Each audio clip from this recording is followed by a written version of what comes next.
Seasonal greetings. It's good to be back at work, isn't it?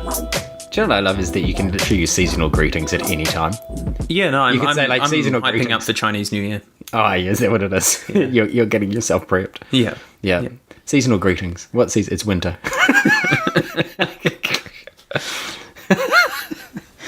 Seasonal greetings all. Yeah. That's for our UK listeners. Must be cold over there at the moment. I assume so. Yeah. January they'll get snow soon. Yeah. This is what everybody listens to this podcast for, is the weather in the UK. Up to the date. And not even an accurate forecast. It's just what we think might be happening.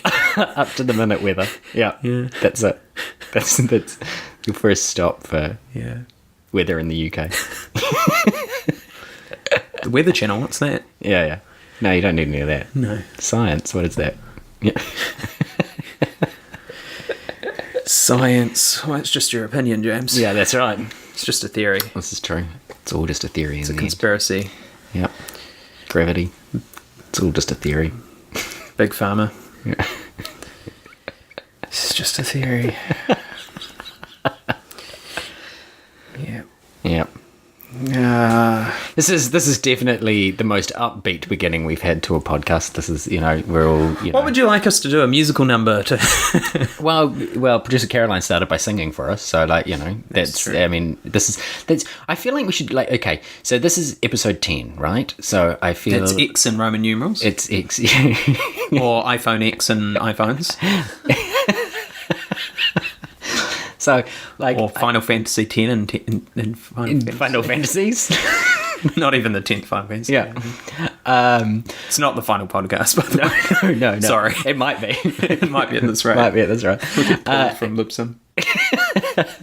So this is I feel like, it's like, when you do TV series, but we've talked about before. I can't relate to that. No. Can you explain to me how you might relate to TV series? How you get to that sort of point where you've introduced your characters, you've done all that sort of stuff, and then you feel like you need to do something like a musical episode. Maybe this what this should be. This is our season 3. Maybe we should do a musical episode at some point. Oh, could you imagine? It'd be pretty sweet. It could potentially be pretty sweet. It would straddle the fine line between good and god awful. I think you're generous to say it would straddle that line. Yeah. And not just be firmly god awful. Yeah. So anyway, today's podcast, we're actually recording this quite late on a Sunday evening. So this is, I hesitate to say, a very hastily thrown together podcast. But this is a podcast that we thought we might just actually have a bit of a chat. There's not going to be many sort of overarching themes in this particular podcast. And we usually have a full plot going on. Yeah, that's right. We usually so twists and turns. So the reasoning that we just wanted to have a bit of a chat to you about what's been going on in our week, about a couple of things. And I know we sort of said that it was going to be a reasonably short podcast last week, and it didn't end up that way. Surprise. This one's going to. Just because we've been really busy this week. And you've been back at work, haven't you, this week? You're back at work, and producer Caroline has been hard at work clearing out our new studio. So our new studio is painting and everything. Painting and almost finished. So I know she's been doing some time-lapse sort of film of that, so we can show you all our new studio, and so we can get into some filming and we can do all that sort of interesting stuff. So that's sort of where the focus has been this week, really, has been on doing that. So this might potentially be our last podcast here in the office. In your little office, Anthony. Yeah. Some good memories here. This is where we play the montage. Yeah. The real slow motion and I feel frosted edges. I feel like we've been round long enough now to do a greatest hits episode. The greatest hits. It's when a band is really struggling for artistic ideas. You have a greatest hits. We could have done a greatest hits podcast. What would be our greatest hits? Number So this needs to be a little bit like BuzzFeed's like Yes. 10 greatest moments of Or for those Esoterica. who used to read it back when it was good, crack.com. They used to do really good ones like that. They did it before BuzzFeed. I actually have a sneaky suspicion that they actually inspired BuzzFeed on that format of... Invented the top 10 list. Yeah, but those were very funny. That's back when they had people like Daniel O'Brien and people writing for them, who now writes for Conan O'Brien. Yeah. Maybe he only does that because they have the same surname. I don't know. But he's obviously he's gone on to do bigger things. And so top 10. We're flying off the seat of our pants here. I think... this is where we have to try now and remember 10 moments from the podcast. Yeah. Probably help if I listen. Top 10 catchphrases. Has to be catchphrases. Has to be things that we have said multiple times. Okay. Has to be us trying to name this podcast. You know, the Wikipedia podcast. Oh, yes. Yeah. Brought to you by world famous nobodies. Yep. Yeah. Which I feel like we haven't slipped in enough since the first couple of episodes. Our branding hasn't been on point. No. We've really failed there. Yeah. We've done well with the only scale that matters. Yes. You see, that's the other one. Only scale that matters from 0 to 10. It's made a good appearance. That's mainly it, isn't it? So you know, the Wikipedia podcast, the only scale that matters. Yeah. Yeah. So that should we slide that in at number 10? That's number 10. Number 10. Yeah. 10. Put in a cool sound effect there. Yeah.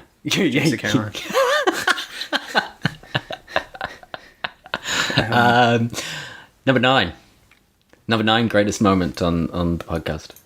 I think we were a bit ambitious about coming up with 10 here. This means that we kind of have to come up with one per episode. This is like when bands release a greatest hits and they slip in like a new track and it's awful and you end up skipping that new track. It's like their way of trying to artificially inflate this new song on the charts. Yeah. Number 9 was when I've always quite liked when James tries to make a segue. Sometimes works, sometimes doesn't. Yeah. My favourite was when he made the connection between space. So he's talking about the flat Earth theory, and he needed a segue into Hitler. So he said, talking of space, the moon is in space, and there's theories that Hitler had a base on the moon. Yeah. That was a good one. It was definitely the greatest segue, I think. I was quite proud of you. Yeah. In podcast history, I don't think anybody can top that segue. That was a pretty amazing segue. No, that was a very good one. Okay, that's in there at number 9. Great segues. Yeah. Number 8. Number 8 is the constant references to Doctor Who. The fact that we try to don't say we, don't bring me into this. It's just you. The constant slipping in of Doctor Who into every episode, and I think that makes another episode I've now managed to slip Doctor Who into. Yes. Well done, you. Just by bringing up. Nice one. You lasted 5 minutes. It's my one per podcast. So he's got a quota. He's not allowed to do anymore. That's right. I get the hard word from producer Caroline if I go over my quota of Doctor Who. You've reprimanded. Yes, that's right. Get my pay docked. So negatives takes another 0 off my pay. And you divide 0 by 0. Yeah. That's right. So what are we up to now? 7. We're up to 7. Yeah. See, we can see. This is how well this is going. This is how well we can count.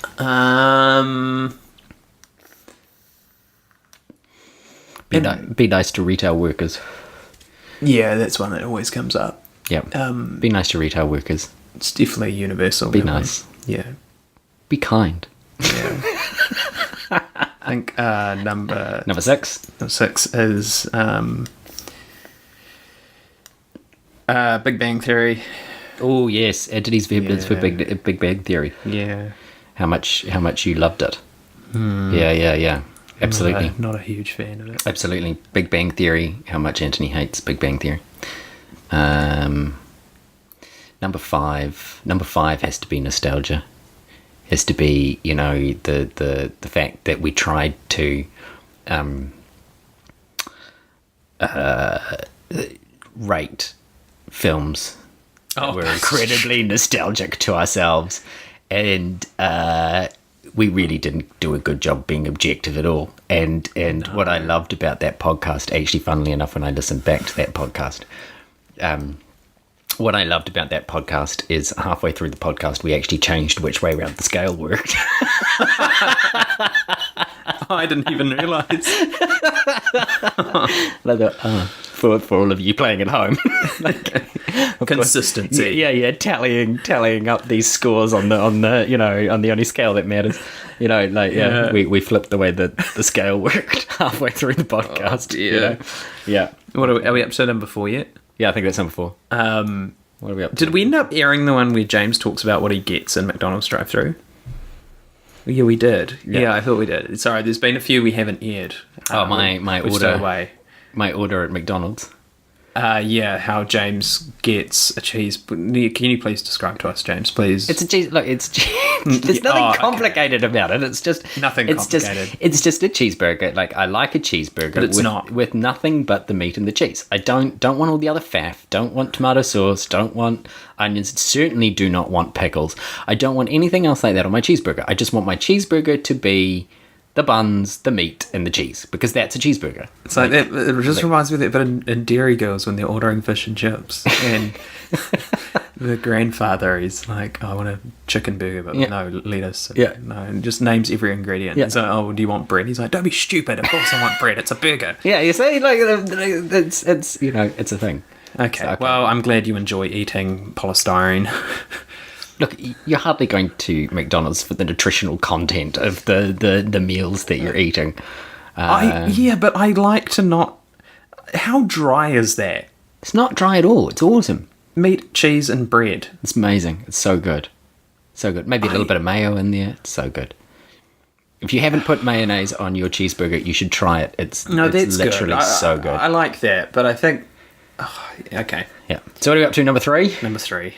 Number 3 is Anthony throwing shade at reputable news organisations. You said reputable. at every opportunity. And Anthony's enduring love for investigative journalism. The investigative journalism that doesn't exist anymore since you losers keep dropping people like John Campbell and stuff. That has to be number 3. Definitely number 3. Oh, we're doing better than I thought. We've only got 2 to go. So number 2. Do we have any investigative? Because we don't have things like 60 Minutes or any of that thing anymore. Like 20. No, I don't think so. Are you telling me that the closest we have to investigative journalism in New Zealand is on television? I must say, because I think online there's a few, but is 7 Sharp? I think so. Oh my goodness me! It's the world we live in, Anthony. People wonder what. Okay, consumption of news product. Yeah, that's sad. That's pretty sad. That's why people listen to our podcast. They don't actually want news. They just want opinions. Wow, yeah. I mean, that's why news talk's carving a niche for us. Yeah. Talk about radio exists. Yeah. Okay, 2 more. Number 2. I'm running out of steam here. Me too. I think I know what number 1's going to be. I know what number 1 is. But I'm trying to work out what number 2 can be. Number 2 is describing the foliage in Hitman 2. That's where my brain was going. So trying to describe in an oral medium, like why we think the mountains and things in the screenshots of Hitman 2 had nothing to do with Hawke's Bay. Yeah. Because we decided to bring in as big an audience as possible by starting with our most niche subject. Our marketing department really let us down there. Yeah. The mistakes were made. And number 1. Number one. The one that everyone's literally been waiting for. However, I kind of feel like we're missing a trick here. Like, I kind of feel like, seeing as, we use the only scale that matters, we probably should have had a number 0 as well. But anyway, we'll stick with. True. No, we'll stick with. We can't even do our own. We can't even do our own scale properly. But let's go with number 1. What you can say, because I know that I feel exactly the same way about what number 1 is. Number 1 was when James said that anti-vaxxers should go to jail. Yeah. They should be in prison for criminal negligence. Yeah, be criminally negligent. I like that. You're waving that at me. But that's fine. I'll take it. It's probably the first time in a podcast where I've actually sucked air through my teeth. And it's not that I don't disagree. I actually agree to a point. You think they should be shot? That's number 0. That's number 0. No, I do think it should be a law. I think in a lot of places now it is the law you have to vaccinate kids. But anyway, we're not going to talk about vaccinations. No, we're not. So, exciting things happening here at Esoterica HQ. Exciting things in terms of our new studio getting up and running. More equipment, more... which hopefully will lead to more content, video content, all that sort of stuff. Ant and I have been looking at games and things like that to look at streaming and what we might be doing. And what have you been playing, Anthony, when I walked in today? I've been playing Alien Isolation. The name of the game is very apt. It's about an alien and you're very isolated. You should go to marketing.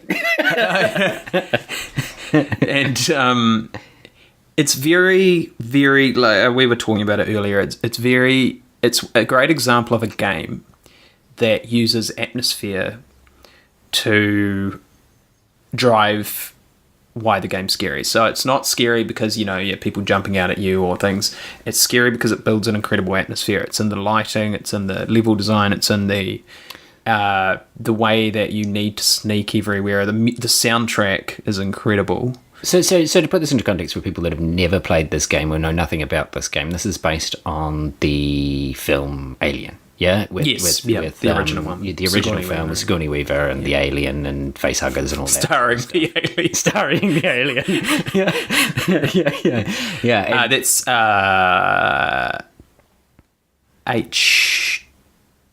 what's his name? The famous artist who designed the alien. That's it. Yeah. So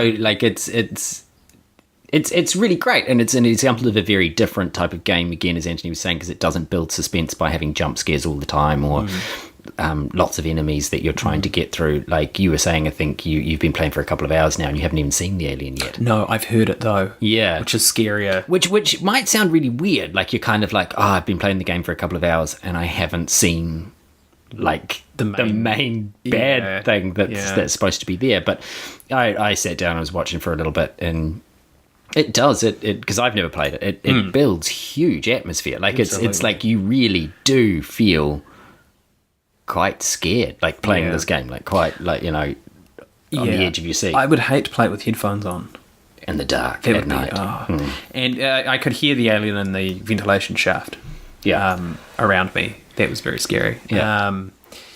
And it reminds me a lot of games like really great games that have come out in the past, like BioShock. Oh, so good. And as far as atmosphere goes, Silent Hill 2 definitely, and 3, but 2 was sort of a watershed. 2 was a masterpiece. It was. It seems to be with 2 with scary games. It seems to be 2. Yeah, like, Resident Evil 2, Silent Hill 2. Yeah, those sorts of games that and again, maybe it's just because they came out kind of a similar kind of time. It was when they were pushing the capabilities of what the consoles and stuff were able to do. True. And so they had to really work on the atmosphere thing and that sort of stuff in order to make things scary, because you couldn't you couldn't just have lots of stuff going on. So brilliant games. Yeah. And you mentioned BioShock. I mean, BioShock's not scary, but BioShock was it can be atmosphere. It's still like for those of you keeping score, of Anthony and myself's favorite games and things. BioShock is probably my all-time. I think it's one of the all-time greatest games. It's right up there for me as well. I would consider it one of the greatest of all time. Definitely one of my favourites. And it's one of those games that you go back and play, and it hasn't dated poorly. Like, you go back and play it, and you're still like, wow, this was a really beautifully designed game, beautifully thought out game, and the remaster is really good. Like, they've just tightened up the graphics and stuff like that, and it's still a beautiful game. Hasn't aged at all. No, beautiful game. Yeah, I've been playing a little bit of LA Noire. Yes. Which again I think is a remaster too. Is another remaster. Rockstar game. Yep. So same people that did sort of like Grand Theft Auto, all that sort of stuff. I reckon it was a hugely underrated game. Like at the time it came out, it didn't sort of sell as well as they expected or whatever. I don't think it didn't really take off, but just really well thought out. Like and again, for those of you that don't know, it's set in, it's a crime based. You sort of play as a detective. You solve crimes in a very sort of noir-esque film noir kind of way in late 1940s Hollywood. And the cases are really, really well thought out. It was really imaginative in terms of, you would have to interview suspects and use evidence to try and prove that they were lying or cast doubt on what they were saying or, believe them depending on that's when the facial alibi recognition stuff. was really important. Yeah. You had to watch for tells and or trying to work out whether these people were telling the truth to you and, that sort of stuff. It was I think really underrated and really kind of like... Do you think the pacing of the game sort of... Because a lot of people didn't have the patience. Like, it wasn't like a lot of like GTA or Red Dead where you just sort of... LA Noire, you actually had to stop and think and you had to interview people and like there's a lot of interaction and a lot of thinking. I think Do you think that like put people off? I don't know. Maybe I think it was just that people looked at it and went, oh, it's a Rockstar game, so you're going to be running around blowing stuff up and like that sort of stuff, and it sort of wasn't like that. And I think that it did require you to think, and it did require you to actually like it wasn't linear. Like you could actually, like you could legitimately lock up the wrong person, and like that sort of stuff. So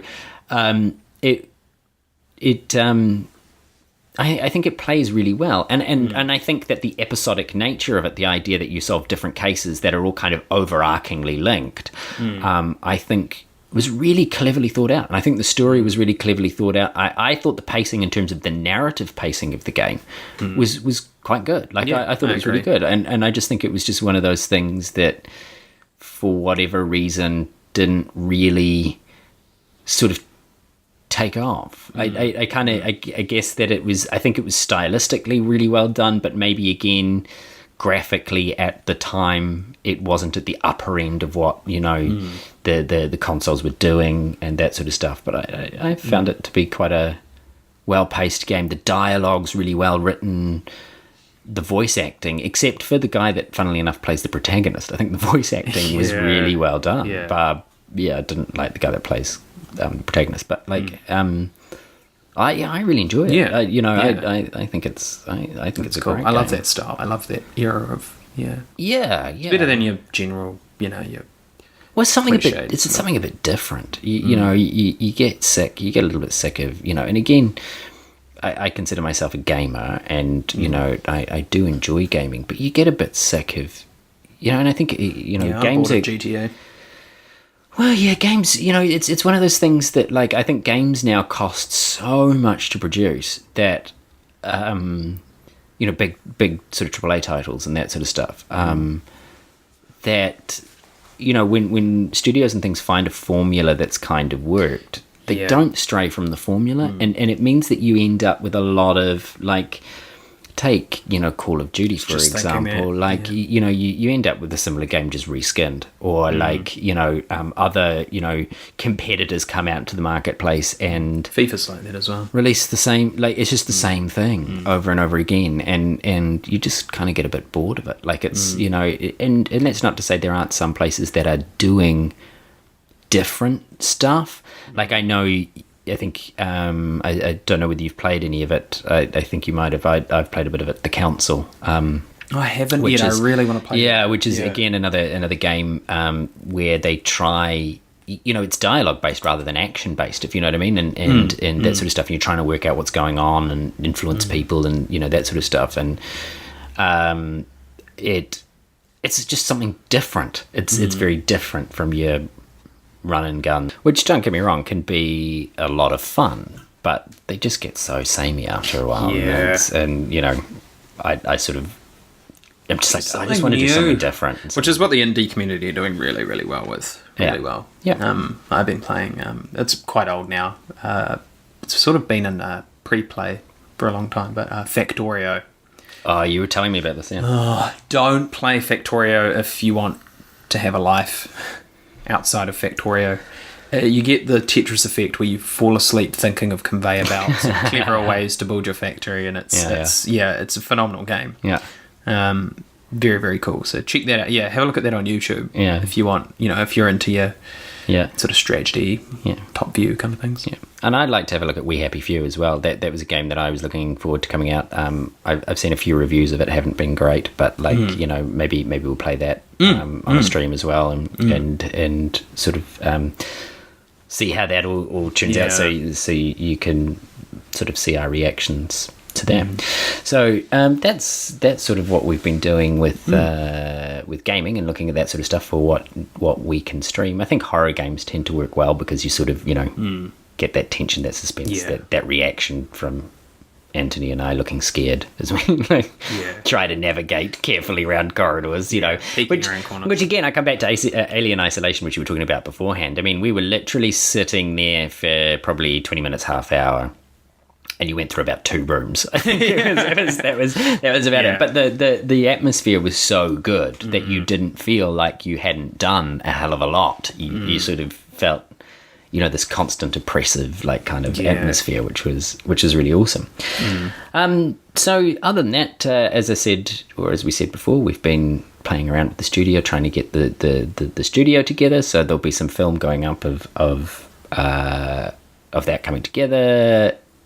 You'll potentially later on, I think producer Caroline was saying that she's going to get Anthony and I in to dress the studio. So, there'll be some film going up of Anthony and I arguing about what the studio should look like. I've already had an idea shot down by Caroline, which I'm bitterly disappointed about. Because I wanted to do the studio. I wanted to design it like the Red Room in Twin Peaks. Okay, yeah, I'm with you. Do you have? Because you haven't seen Twin Peaks, have you? But I've seen the Red Room. Oh, you've seen the Red Room. Yeah. Cool. So the zigzag black and white floor. Yeah. And the red curtains and the Roman busts and the small man. This is to lend us an air of David erudition, Lynch. Is it? Yeah. My other idea was H.P. Lovecraft. I haven't proposed this yet. H.P. Lovecraft cool. Inspired. Bit of Cthulhu in the corner. What's the name of that artist again who did Alien? Sorry. Geiger. Yeah, Geiger. H.G. Geiger? Yeah. Could you imagine a studio inspired by, how terrifying that would be? Where would we get you? Yeah. Lots of green and, Yeah. Yeah, that'd be kind of cool. Black, sort of... I can't even describe. I don't even want to describe. You so know we're not ending up with any of this. No. This is producer Caroline will tell us we're not allowed any of that stuff. Yeah. It'll be exactly right. I really like the idea of the Red Room from Twin Peaks, but not happening because we never do anything cool.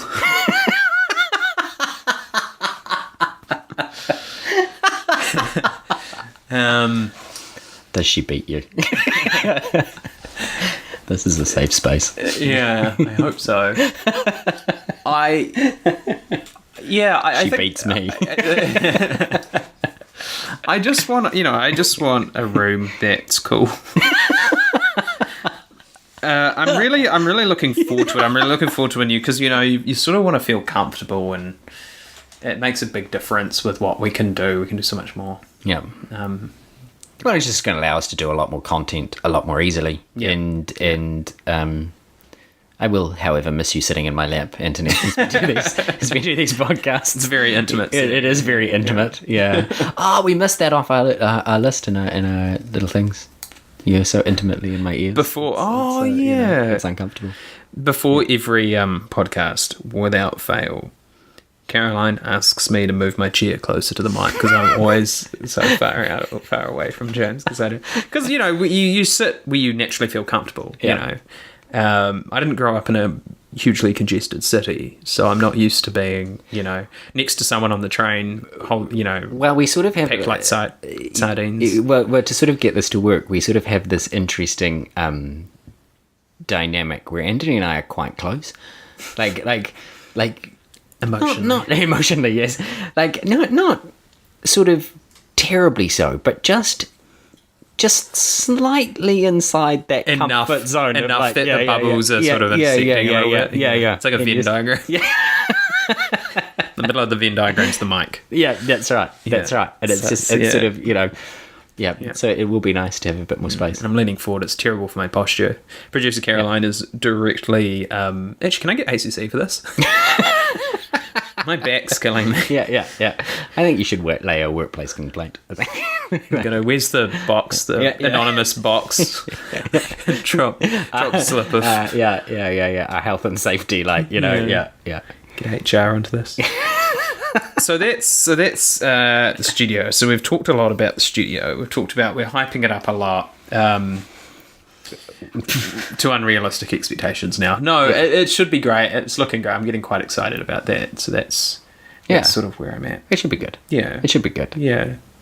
So we just so that's what we've been doing all week, which is sort of why we thought this podcast would just be a bit more sort of, hey, casual. This is us checking in just to say hello. I hope you're all enjoying being back at work. I'm not. What? James isn't back at work yet. No, it's great. Yeah. Thanks, Jacinda Ardern. Yes, it's directly her fault. Yeah. It's her fault. Yeah. No, that's just joke, like obviously. I'm a supporter of Ardern.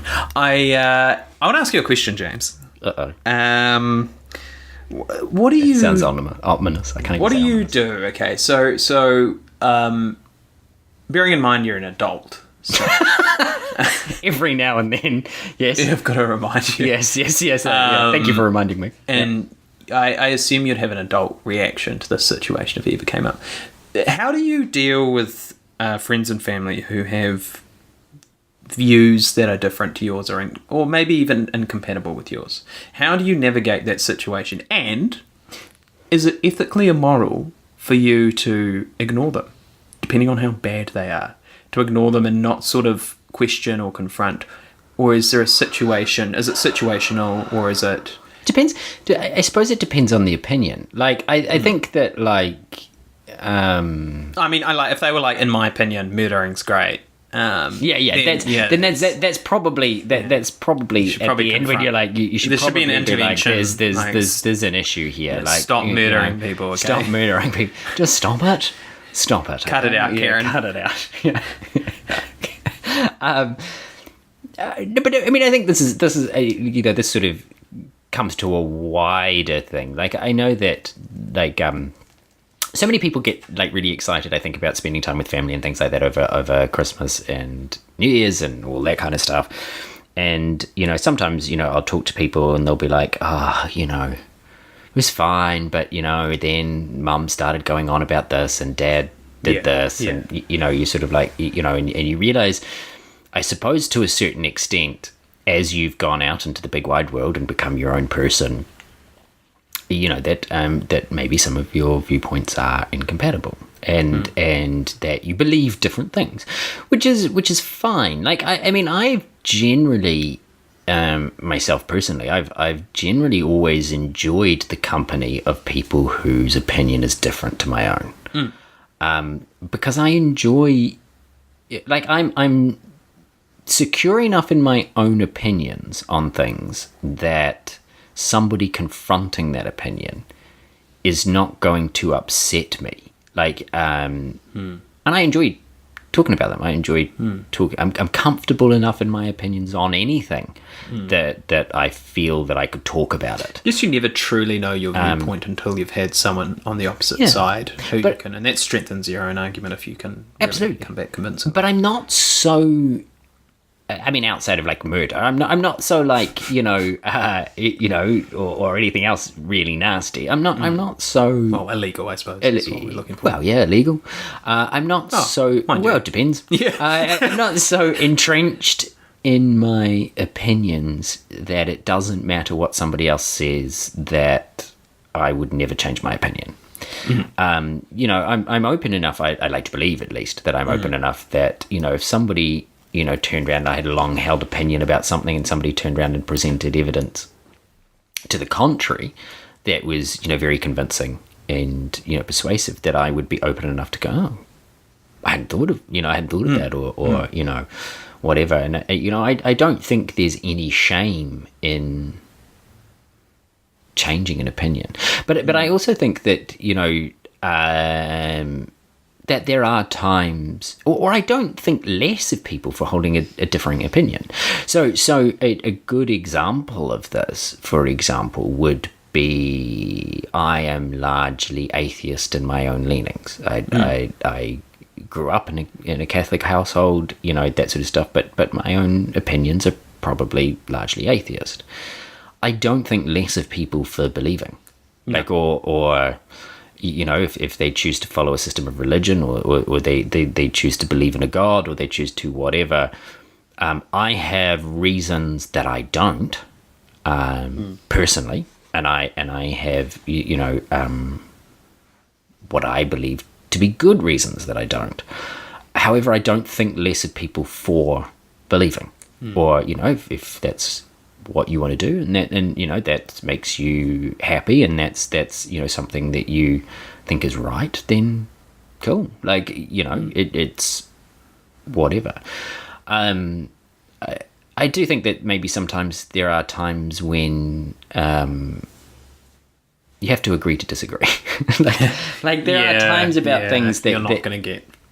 That at the end of the day, you can believe something passionately, somebody can believe the opposite, and you've got to get to a point in the discussion where you're like, well, look, okay, I've given you my reasons for thinking this, you've given me your reasons for thinking this, my reasons have not changed your opinion, your reasons have not changed my opinion.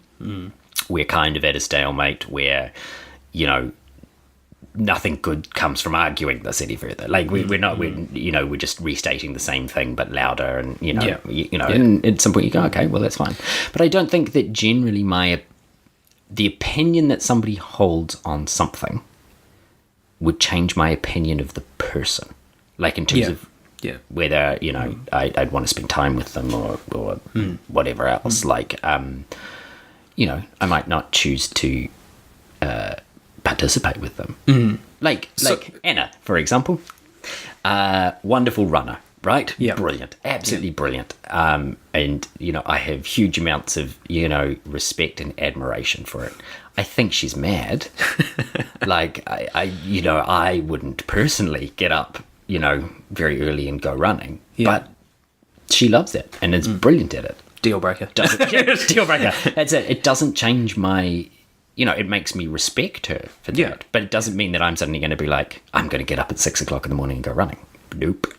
No desire. So you talked about opinions and possibly changing. So the crux of this comes down to the fact that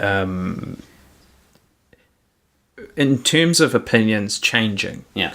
So in having the capacity to be open enough and to actually try and take in opinions, and they may come with fact or logic, or maybe they're emotionally driven. Yeah. But to actually process that and then make a decision on your own on how that's going to shape you, or whether that will shape or change. Maybe it might even change your opinion.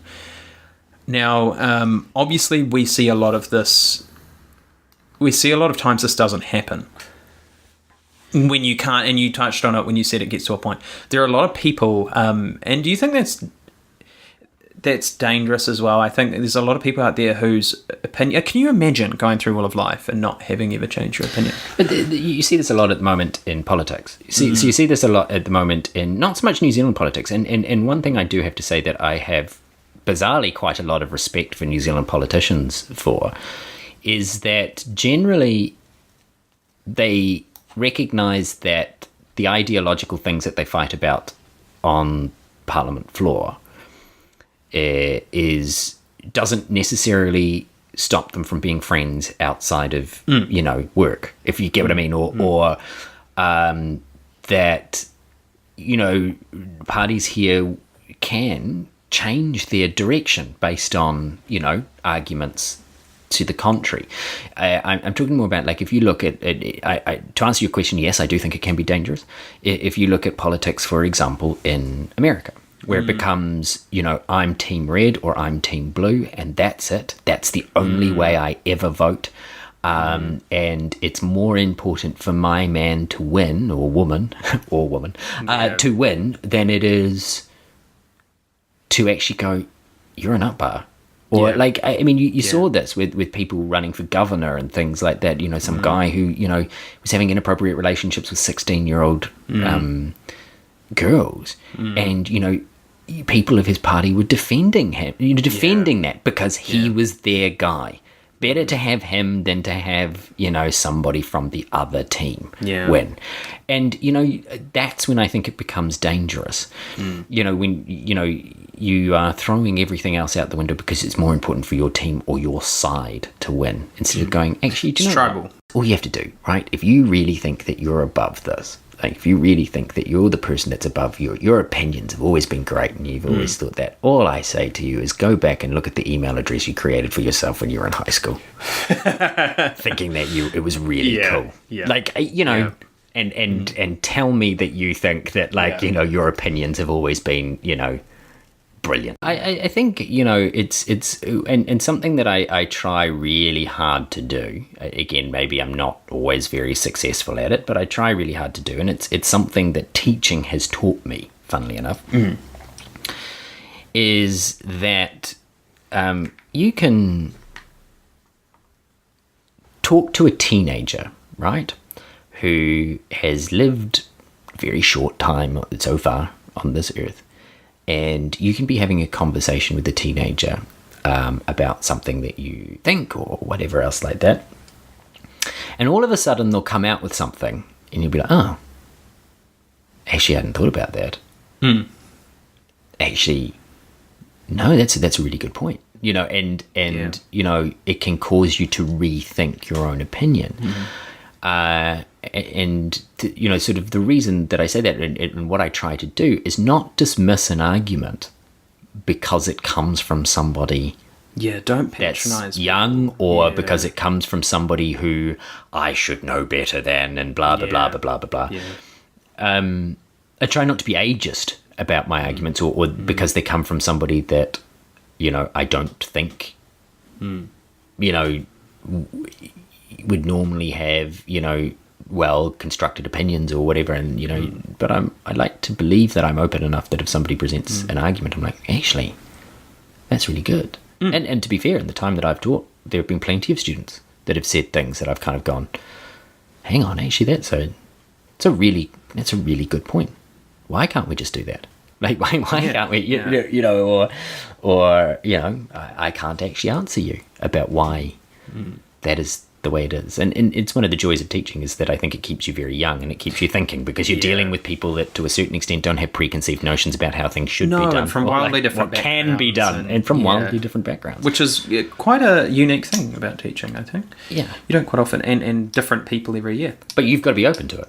Absolutely. And you've got to be open to the fact that these are people, just like anybody else. And everybody is just coming from a point of view or a place that is wholly unique to them, from a background that is wholly unique to them, genetic stock that's wholly unique to them, experiences that are wholly unique to them.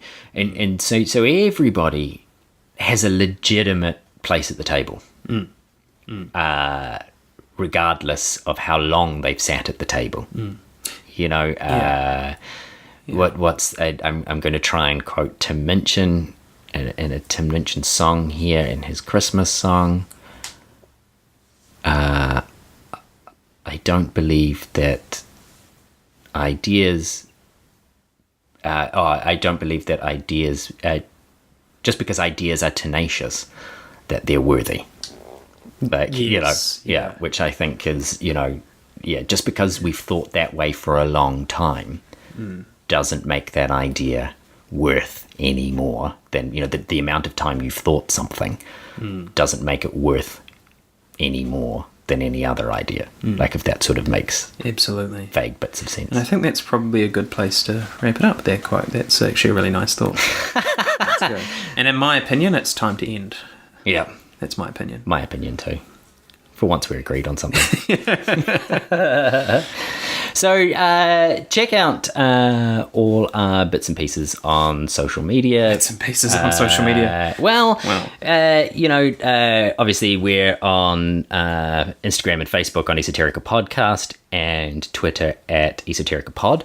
So again, if you have thought of anything that you'd like to hit back at us at, or you'd like to chat about, or opinions that you have, you can get back to us on there. Hopefully you'll start to see a lot more content start to go up on our YouTube and things like that as we start to get some filming and stuff done. And if you're really interested in seeing our awesome new studio space and sort of a behind the scenes look at the construction of the studio space and that sort of thing, Instagram's probably the best place to check that out. It's getting very industrial. I like it. It is. It's like a 9 Inch Nails music video. No, not quite. And actually, that's an idea. No, never mind. If best place to get us in terms of comments and things, if you are wanting to enter into a dialogue or a discussion, or you just have something that you'd like to say, the best place to get us is obviously on Twitter. That's where we sort of see most of your bits and pieces and try and get back pretty quickly. Cool. But I think that about wraps us up. Yeah. Thank you. Bye. Catch you later.